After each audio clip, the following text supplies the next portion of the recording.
நாடு முழுவதும் பதிவான குற்ற சம்பவங்களை தொகுத்து தேசிய குற்ற ஆவண காப்பகம் 2023ஆம் ஆண்டுக்கான அறிக்கையை சமீபத்தில் வெளியிட்டாங்க.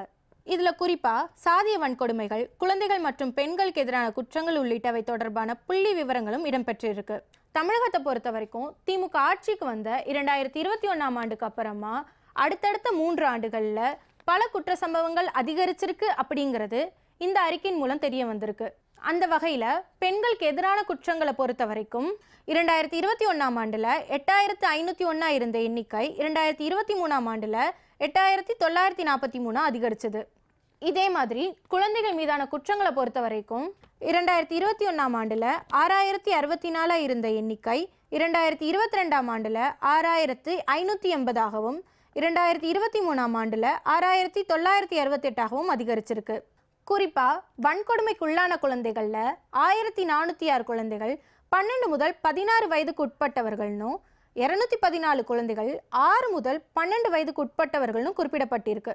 மேலும் 6 வயதுக்கு உட்பட்ட 70 குழந்தைகள் வன்கொடுமைக்கு உள்ளாகி இருக்கிறதும் தெரிய வந்திருக்கு. திமுகவோட இந்த 3 ஆண்டுகள் ஆட்சியில் மட்டும் 217 குழந்தைகள் படுகொலை செய்யப்பட்டிருக்கிறதும் 7 குழந்தைகள் பாலியல் வன்கொடுமைக்கு உள்ளாக்கப்பட்டு கொலை செய்யப்பட்டிருப்பதும் அதிர்ச்சி தரக்கூடிய தகவலாக இருக்குது.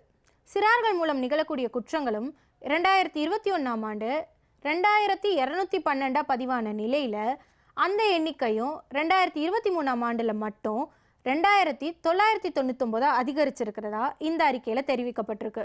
தமிழ்நாட்டில் சிசு கொலையே இல்லைன்னு திமுக ஆட்சியாளர்கள் பெருமை பேசி வர நிலையில் வெறும் 3 ஆண்டுகளில் மட்டும் 28 சிசு கொலை சம்பவங்கள் அரங்கேறி இருக்கிறது. தமிழ்நாட்டில் குழந்தைகளுக்கு மட்டும் இல்லை, சிசுக்களுக்கும் பாதுகாப்பு இல்லைங்கிறத வெளிச்சம் போட்டு காட்டுது. இந்த வரிசையில் சாதிய வன்கொடுமைகளும் விதிவிலக்கில்லை. திமுக ஆட்சிக்கு வந்த 2021ஆம் ஆண்டில் மட்டும் 1377 சாதிய வன்கொடுமை குற்றங்கள் நடந்துச்சு. இந்த எண்ணிக்கை அடுத்தடுத்த ஆண்டுகளில் உயர்ந்து 2023ஆம் ஆண்டில் 1921 பதிவாகி இருக்கு. தங்களை சமூக நீதி அரசுன்னு விளம்பரப்படுத்துகிற திமுக அரசு தமிழ்நாட்டை சாதிய வன்கொடுமை கூடாரமாக மாற்றியிருக்கு அப்படிங்கிற விமர்சனங்களும் இதன் மூலம் எழத் தொடங்கி இருக்கு.